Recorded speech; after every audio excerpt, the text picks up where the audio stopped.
Welcome to the Head Research Hub. The Head Research Hub is a non-profit organization founded in 2021 committed to creating an inspiring and motivating atmosphere for young graduate students and young researchers in developing countries. We have different programs, including the Research and Training Program, the Mentorship Program, the Career Readiness Program, and the Community Outreach. We have organized different webinars from our Research and Training Program and Mentorship Program, where we help mentor and educate young graduate students from developing countries on how they can effectively apply for the graduate admission and scholarship, and as well prepare them for the challenges lying ahead in their graduate studies. And also, we have organized different programs, and the unique one is the mentorship program advertised this year, where we admitted different young graduate students from different countries by our seasoned mentors.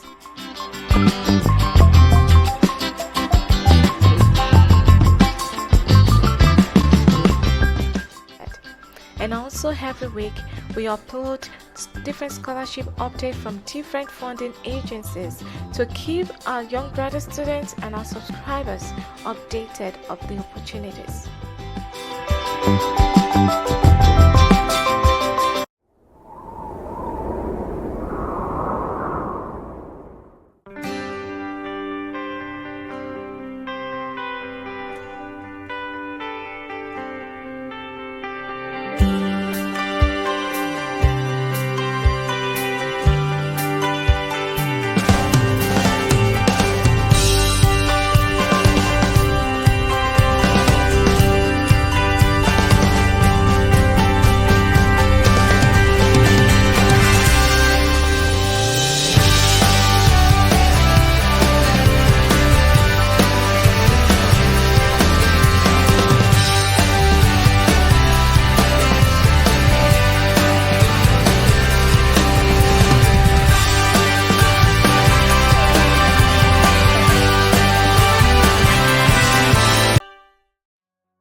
To go on this journey?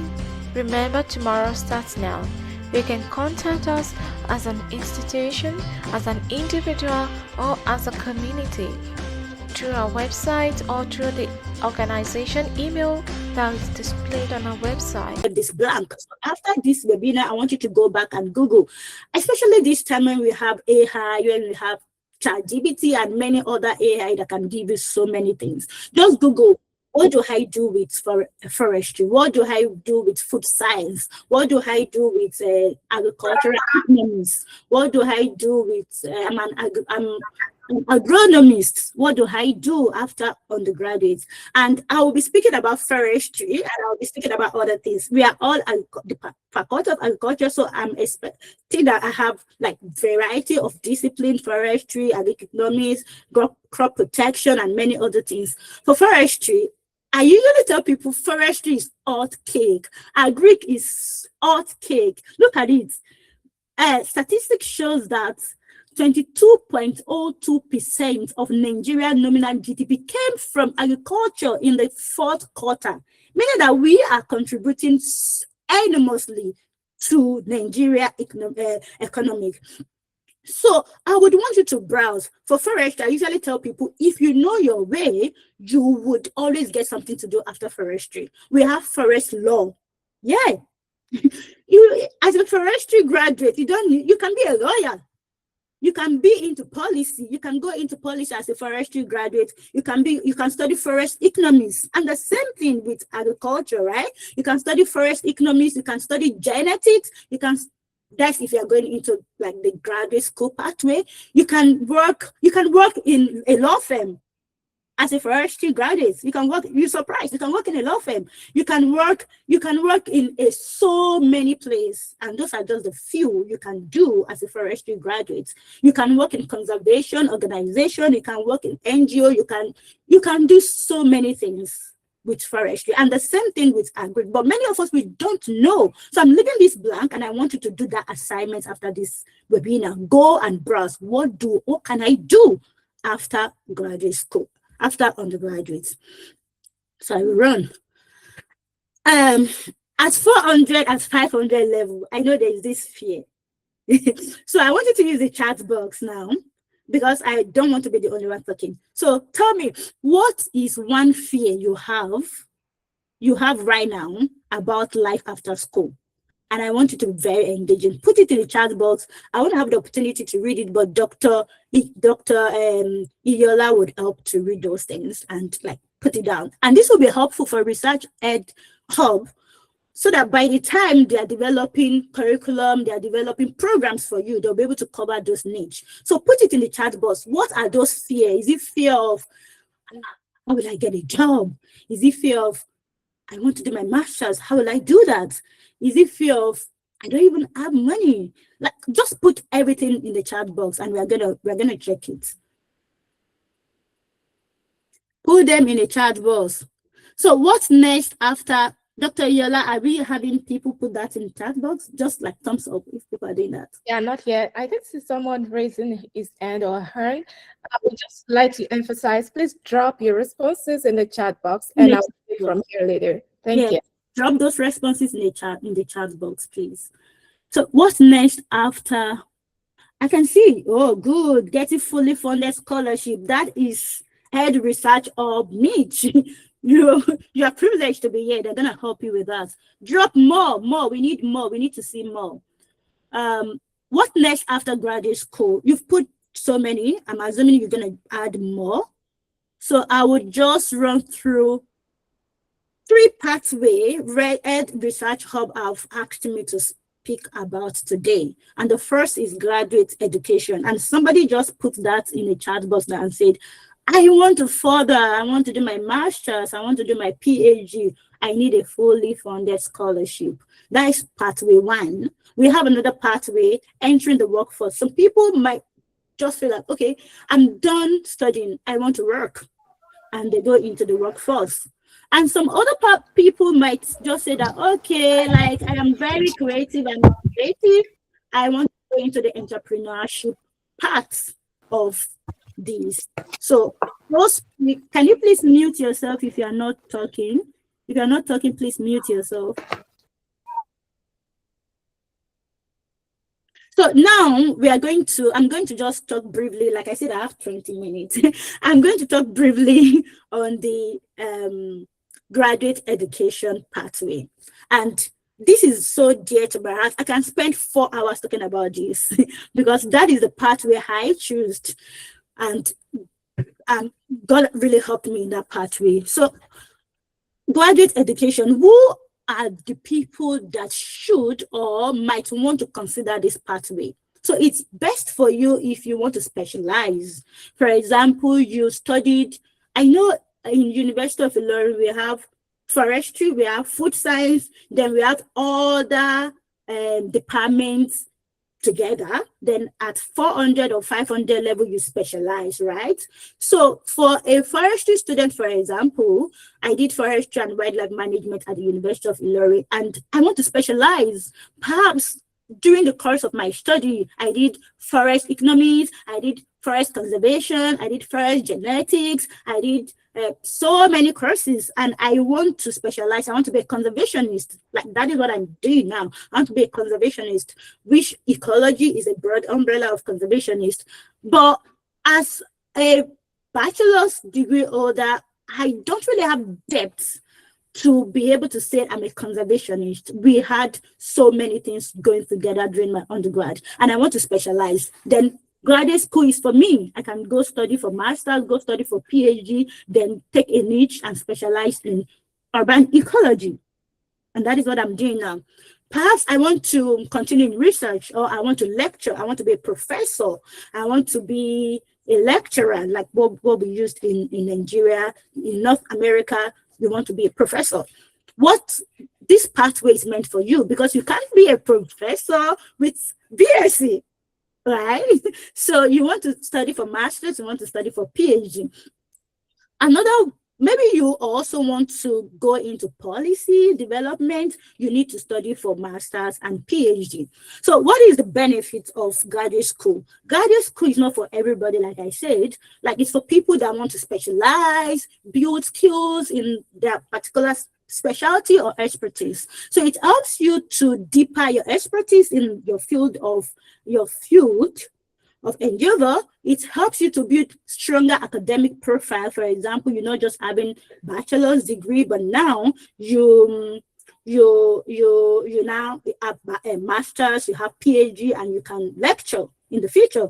You want to fit into a particular role. Maybe you're looking towards getting a job in UN, and you look at a job description and they said, oh, you have to have PhD. So you're pursuing having PhD. For example, when I was in undergraduate, I know I didn't tell you a lot of story about myself because there's no time for that. Maybe in the future we'll do that. I wanted to study for medicine. So my second choice is to be a lecturer if I'm not studying for medicine. And I had to browse, what do I do to be this? And I knew from onset that I need to have a PhD. So I was working towards having a PhD. Then the reality is, right? If you want to study for master's and PhD, somebody talk about funding. You need money to study for master's. You need money to study for PhD. And it's time consuming. When your colleague that went through the second or the third pathway are already earning cash, you are still a student, and they already see you, like, for example, if they are into entrepreneurship. You are still a student. So it takes time to build that profile, and it's money. It takes money. And also, most times people decided to go for master's or PhD because there's no job.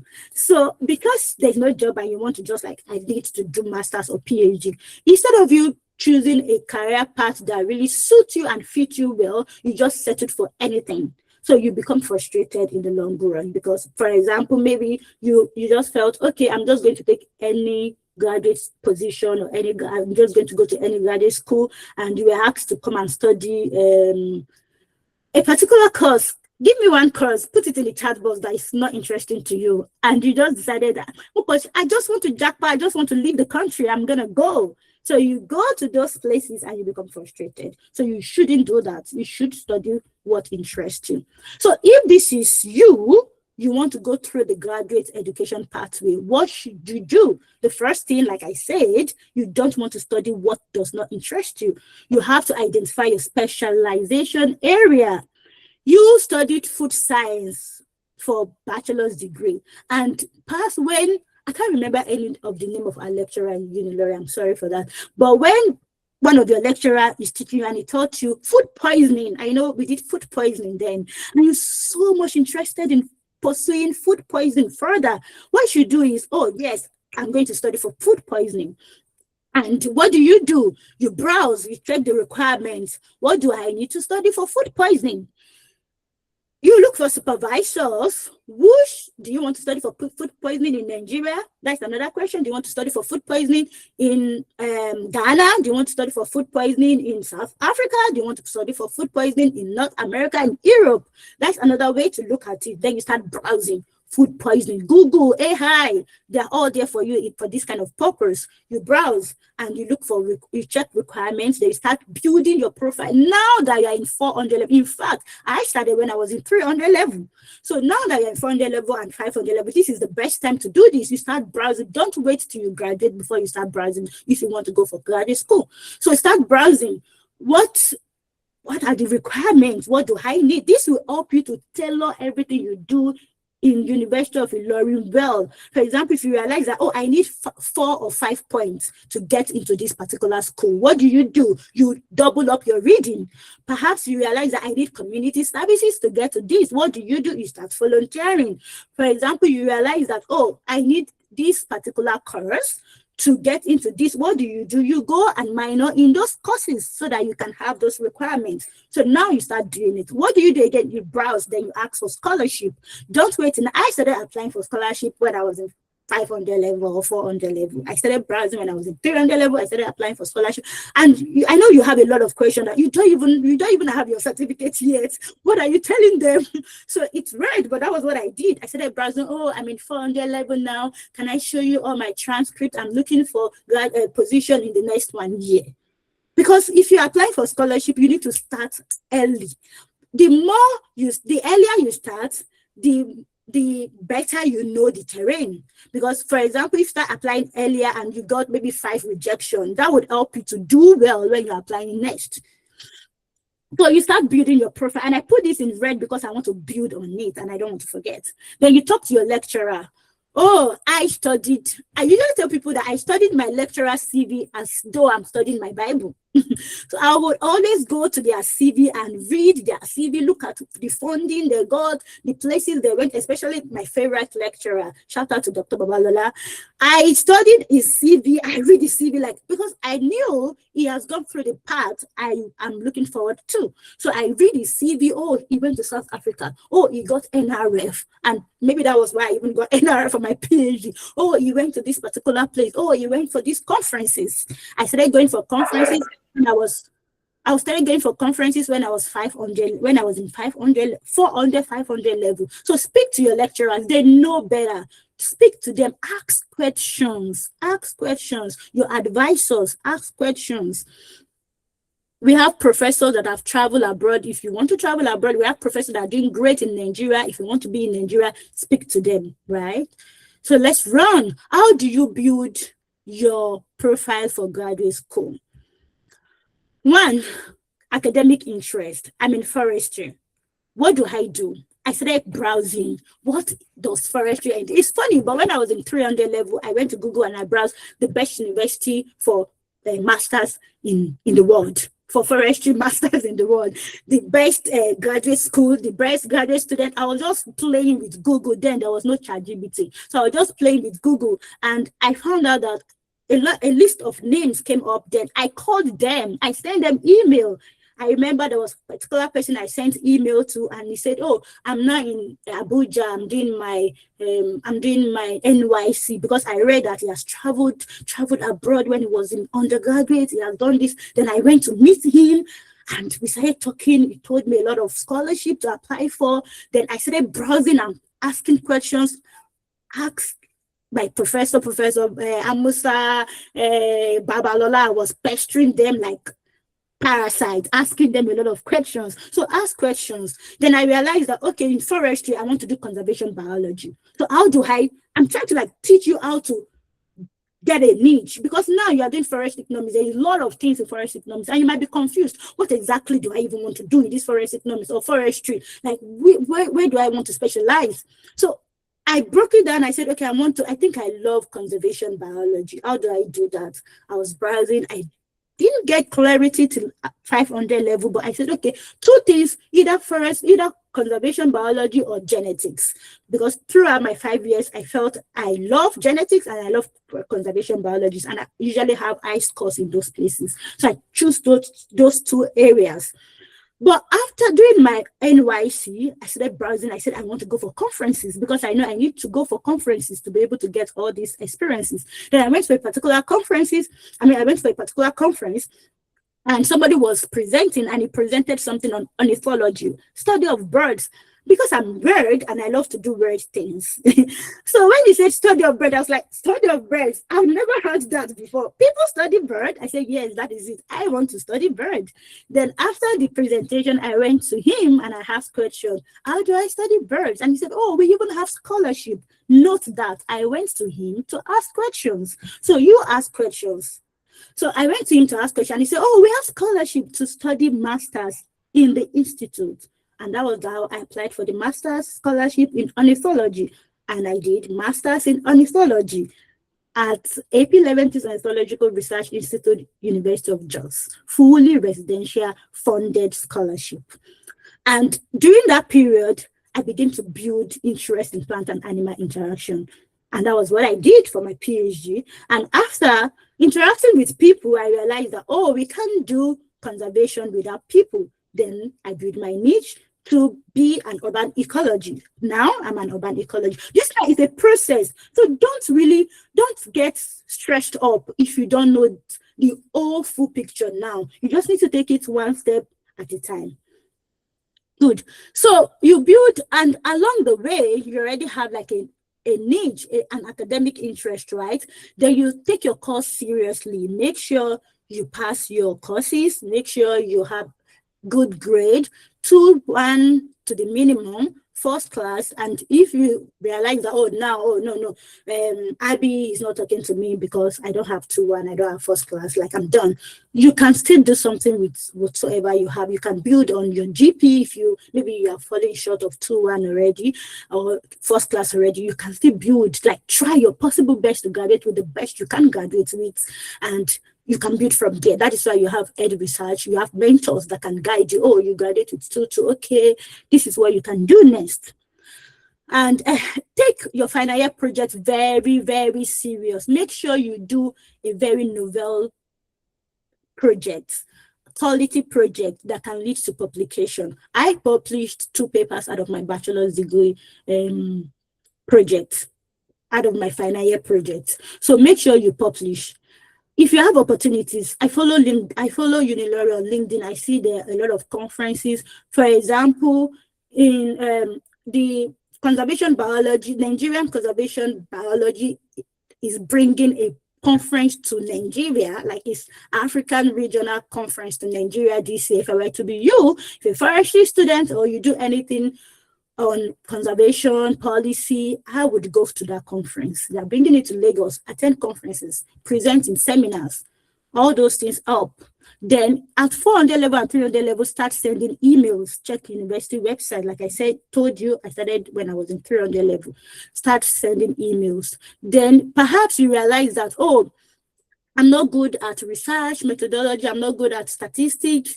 You can take Coursera courses to help you build those expertise. I'm not going to then prepare your CV. Before you leave University of Ilorin, get your transcripts. Start writing statement of purpose and reviewing it. Okay, I need to run now. Do you have any question at this point before I go ahead on graduate school? Any question, any thoughts? Are we all here? Am I the only one talking? Any question, any thoughts? Thank you, Dr. Raji. I think you covered the aspect of someone talking about studying in forestry and wildlife management because the person was given the course. That was not the course of choice. And the person was asking what are the things to do. He or she is in 200 level, and what can she do to ease the fear because she wished to study forest economics. Good. Did I answer the question during the presentation? Along where you said it's better to start developing building profiles, starting right from 200 level. It's good the person is in 200 level, start early, and you can pivot to whatever you want. You have the foundation already. Good. And you starting, like asking this question at 200 level is the best. So forest economics, you can do that. Start early, browse, follow those principles I just gave before this slide. And you're going to, if you need more mentorship on that, get in touch with Dr. Iola. She's going to put you across, or because I also studied forestry, so I'm interested in that. Now let's go into the workforce. 34.31% of total unemployment in Nigeria was in agriculture in 2023. But I was playing around this because when I finished my undergrad, I was targeting masters and PhD, but after masters, I did enter into the workforce, and I'm going to just share what I did too. So I was playing around. What kind of job do we have? What kind of job can I get as an agri, as a bachelor's degree, as a bachelor's degree holder in agriculture? And these are the examples of job entry role that you can get. And I know people might be asking, oh, this job, but where are they? How can I even get them? Like, I don't know people, I don't know industries that are offering all these jobs. But what I want to say is, you can start by volunteering. And that was what I did. Instead of waiting to get a job, start volunteering to get experience. What I noticed in Nigeria and maybe in other places is when you're applying for a job, they ask you for 1 year, 2 years work experience, right? And you might not be able to apply for farm supervisor at a goal because there are people that have like 3 years experience juggling for the same opportunity. But what you can do is start with operation assistant. What you can do is doing your NYC, start volunteering in places, go to those agricultural firms. Just tell them, I want to work with you for 2 hours in a day. Reach out to organizations like Ed Research and said, can I help you in your communication department? Like, you're getting experience, soft skills. Can I help you in what do you need? I have these skills. I have technical skills. I have organization skills. And if you get that work experience 3 months, 3 months, that would be in your CV. And when you are done and ready to apply for a job, you're not just applying for a job and saying, I have bachelor's degree first class in forest economics. People are like, good, but do you have experience? What do you have? What can you offer? Like, you have bachelor's degree. We know, but can you offer something? Do you have any job? Do you have any work experience? So what I did was, during my undergraduate, I was volunteering with Safe Sahara Network, with Dr. Babalola. I was having a lot of experiences. Then after my master, during my masters, I was also volunteering with AP11Ts. I was volunteering, going for outreaches and getting those skills on my CV. Then after my master's, I was looking for a job, but I didn't sit down looking for a job. I went back to University of Ilorin and I was teaching for free. And I was getting those experiences as a lecturer. And I got compensation stipend for those periods. And I also got like recommendation letters that, oh, she taught, and I got experience as a lecturer. So, those times, those experiences helped me to motivate for graduate school and helped me to apply for a job. So when I was applying for a job, I was like, oh, I taught in University of Ilorin for 3 months. Oh, I taught in this place for this. So I got an assistant lecturer job with Landmark University, actually, before I left to study for PhD. So all those experiences were what I used to apply for the assistant lecturer position that I got in Landmark. So instead of you asking and saying, there's no job, you said farm supervisor, who's going to give me farm supervisor job? You said extension support, who's going to give me? They might not offer you those jobs, but you can offer them what you have. And when they see that, oh, you have great skills, they would gladly give you that job. They will gladly employ you. And you can also work in bank, forest economics, agri-economics. You can work in bank. So I also went further to say that, okay, I know I have animal, fishery, and forestry participants. I know I have people that will be joining this webinar from crop agronomy. Can you please help me to specialize those jobs? And look at this, you can become animal production officer, go to those farms. And did I say this also? Do not target those jobs because of the money, right? Or because of the title. Even if they're giving you very little money, your first job might not pay you well, but they will give you skills, they will give you exposure, they will give you contacts. When you're applying for the big job, then you'll be able to say, oh, I work here. Okay, so do you have any question on that? Any question, any thoughts? Any questions so far? Yeah, just to give you a heads up, Dr. Raji, we have about 6 minutes more for the session and the QA. So please keep dropping your questions so that we'll be able to answer And after 6 minutes, our guest speaker will be leaving for another commitment, and I'll be here to definitely answer all the questions. Thank you. Good. So another pathway is, can you please mute yourself if you're not talking? Another pathway, entrepreneurs. Can you please mute yourself, Annie? Olani, could you please mute your microphone? Thank you. The entrepreneurship part, I have so many things to say, but I'm going to just rush through it. I have 2 colleagues at the forestry department that actually went through this route. And what they did was to start when they were in undergraduate. When they were, for their thesis, for their research, they decided to do something that interests them. One of them did something on beekeeping. The other one did something similar to that. And this was what they started with, and now they have their own farm, they have their own business already. So if you want to, because I have 6 more minutes, I need to go, I'm going to run now. If you want to do this kind of thing, I would advise that you start now, because you need to play around things, right? You need to play around, would this work for me? Will it not work for me? So use your projects to start this. You are in animal production, you are studying for animal, is there any department called animal production? I think yes. So do something on fish and or cow dung, something that would help you to study for the business you have in mind in the future.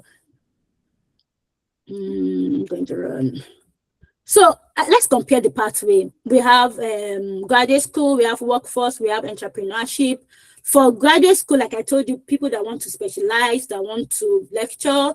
For people, workforce, I have a niece, after bachelor's degree, we begged her to go for graduate school. She was like, no, I need job experience. I need money. And she just went to work. So if you want to get exposure, you want money, you need to go and get a job. And one thing is that you can do both together. While you are applying for graduate school, you can also be applying for a job. That was what I did. And you choose the one that best suits you when you get both. Because graduate school needs time and money, but with Ed Research, they're going to guide you on how to get scholarship for that. So I'm just going to, I'll have you to read. I can share my slides so that you can read.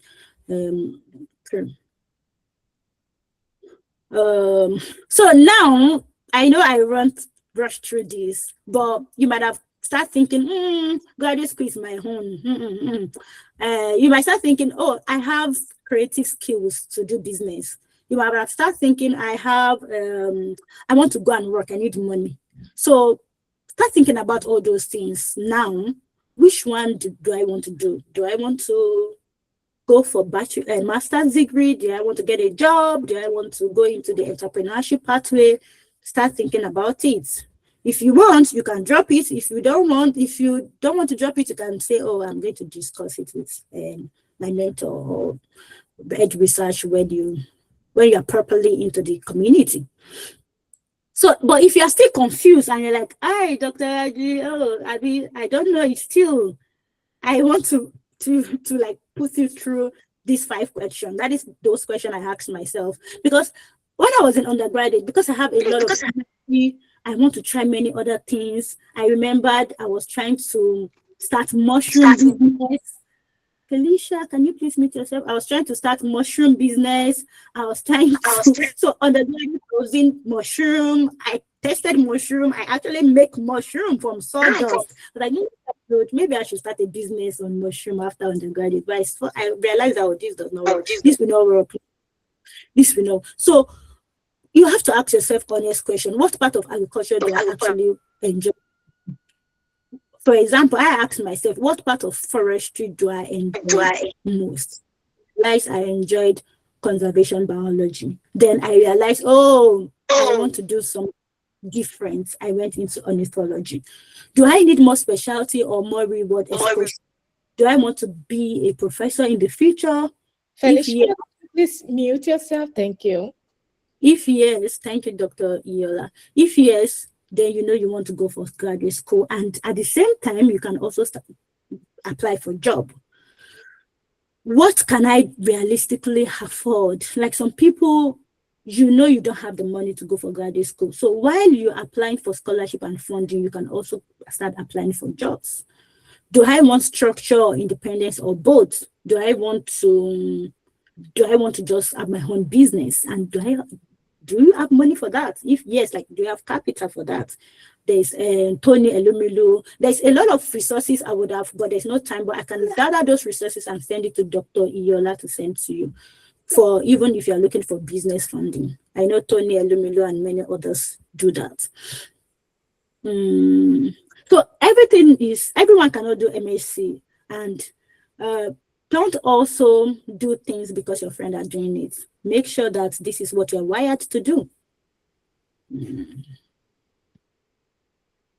So now, because like I said, I want it to be practical. If not, there is no time, and I want it to be something that after this webinar, you can go back and say, oh, I attended this particular webinar, and from there I started doing this.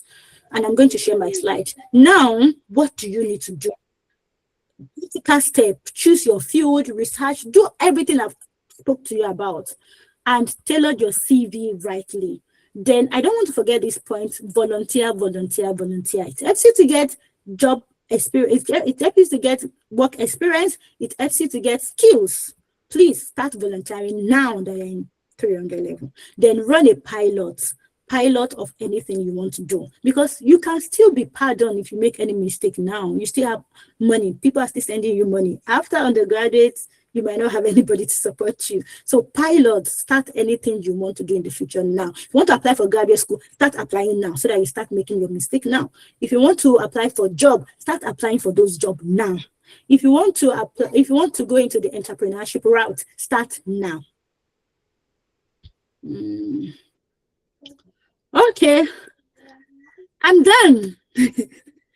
9:51. All right. Thank you so much, Dr. Raji, for that good stuff. It's really a good stuff, and I really, really wish that we had enough more time to deal with that. But I know that our audience, the students, have picked a lot of good stuff. Even myself, I've picked a lot of good stuff. Thank you so much. I know you have to run right now, and we are so happy to excuse you. And she's happy to share her slides, so I'll forward that to our lecturer, James, here, so that he will send it to every one of us. Thank you so much, Dr. Raji. We wish you all the best in your career, and God bless you so much. And so our guest speaker will be leaving right now. I will just be reading out the comments and see how I can answer your comment. Someone, Yano, raised a question that is currently in 500 level, and he's been researching and is aspiring to go for his master's and PhD abroad, but it's not been, the search, the effort has not been effective. I would say that don't give up. You don't expect, like Rome wasn't built in a day. Don't give up, keep going. If you listen to some people who had received funding, scholarship, they didn't apply once. Sometimes it wasn't just 1 year. Sometimes some about 20 applications or more than before they got the scholarship. I'm also an alumnus of University of Law and Faculty of Agriculture. I had my BSc, I had my master's there. I also volunteered teaching with Professor Abayom, your blessed memory, and it also helped me to secure my scholarship while I got my scholarship to do my doctorate in food science, in functional food and nutrition, Thailand. So I would say keep going, and also do not have be open-minded. So some people will aim at going to US, to Canada, to Europe. It's perfectly all right if you get that, but also there are full-time scholarship, full scholarship, even with your travel expenses covered, return ticket covered in Asia. So people can also be open-minded to applying for scholarship and funding in Asia. In my own case, I got a full funded scholarship in Thailand with monthly stipends, with my return tickets going back and forth, paid, and international conference supported. So how many people can get this in US or Canada? So be open-minded when you're applying. Then also look for mentor to guide you if possible. The Ed Research Hub rolls out application for mentorship every year. If you can look out for them and please apply. In this 1 year, we have mentorship with one-on-one mentorship with our mentors to guide you, to support you until you get within 1 year of mentorship, until you get your foot into the graduate studies. We have mentor students who have got scholarship in Nigeria, in Canada, in US. I also have a mentee in Thailand who is almost rounding up a master's. So be open-minded, and please also look for mentorship if possible. And also, any other question? Audrey has been raising up his or her hand. Do you have any question? Any question from Audrey? Great. And also, in addition to what our guest speaker said, that even if we are given a course that is wasn't of a choice, and in my own case, I wanted to study food engineering, but I couldn't get in there. And I went to Faculty of Agriculture because I heard that there was a department called Food Science Department that will be launching soon. So I went in there thinking that I'll be able to move to that department. And by 400 level that I wanted to do that when the department started, I went in there, but unfortunately I was told I have to go back to 200 level to start over, which I wasn't open to do. So it doesn't matter the course you have right now. It's just a foundation.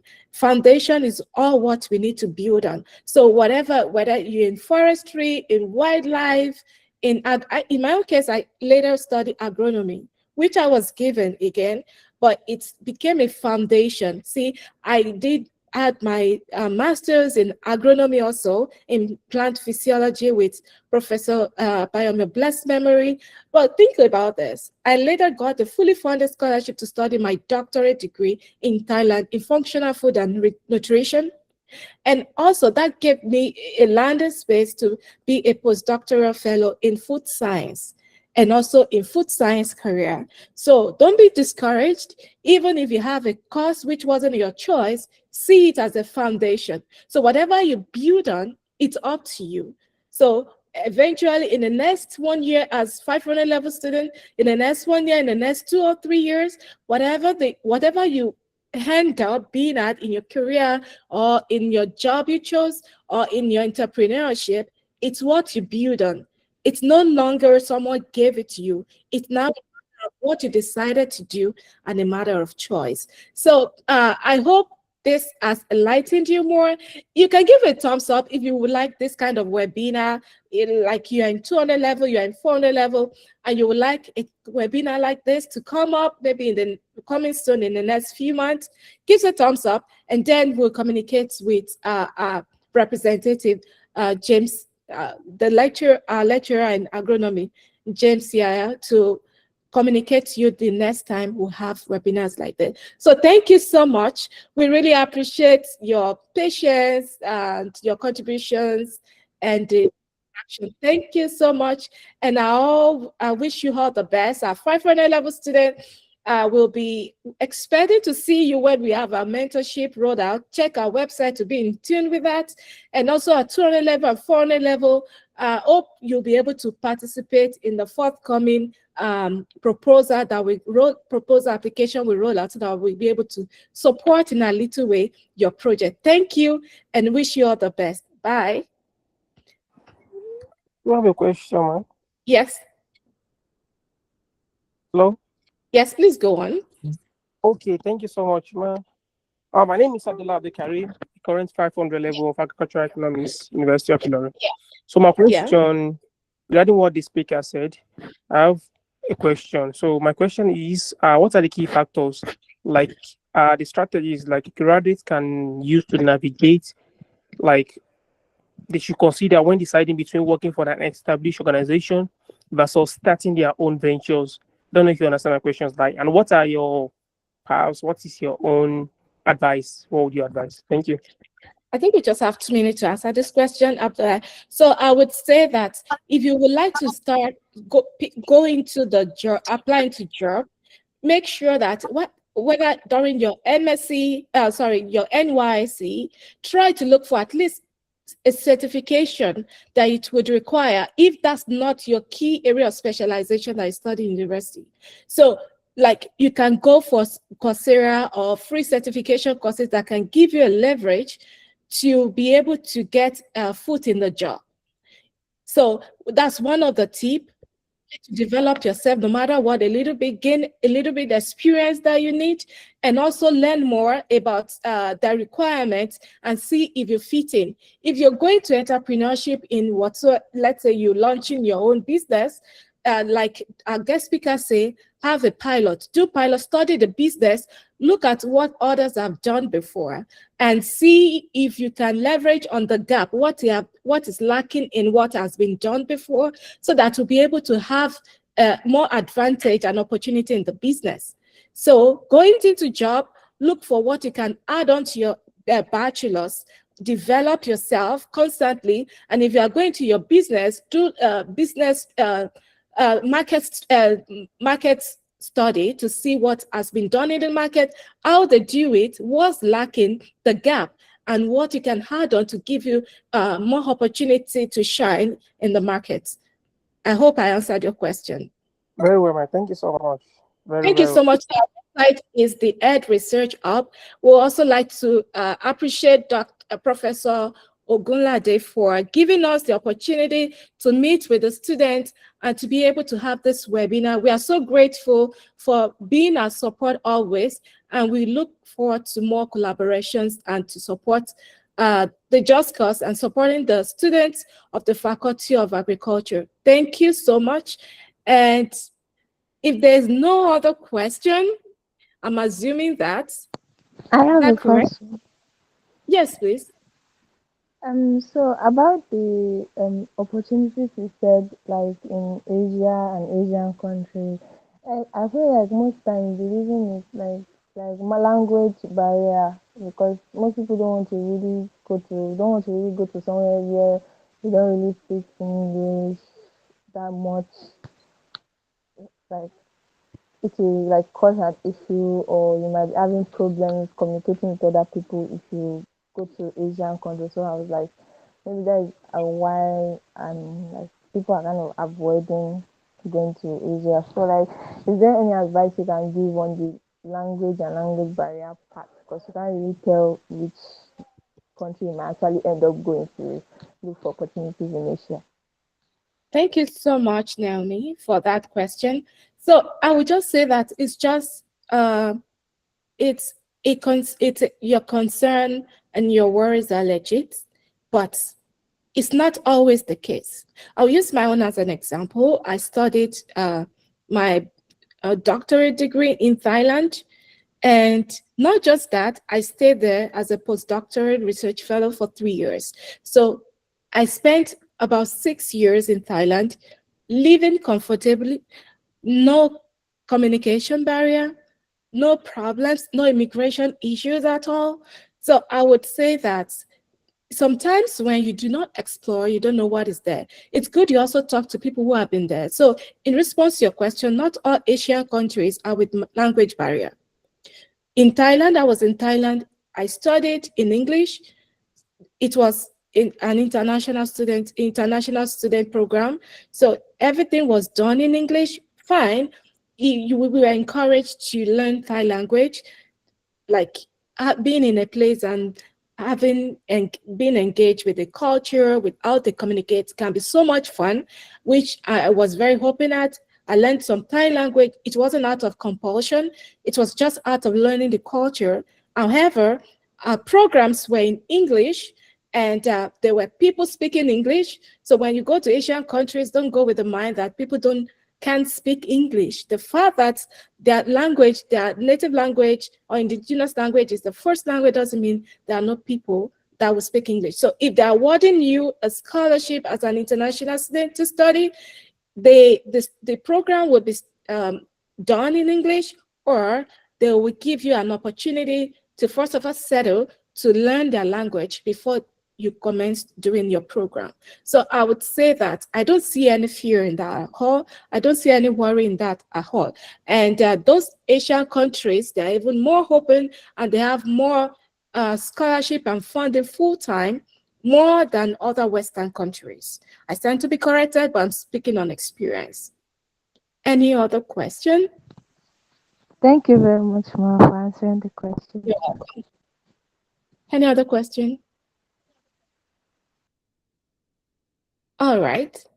So if there are no other questions, I will communicate so that the slides will be shared, and then I will see you later.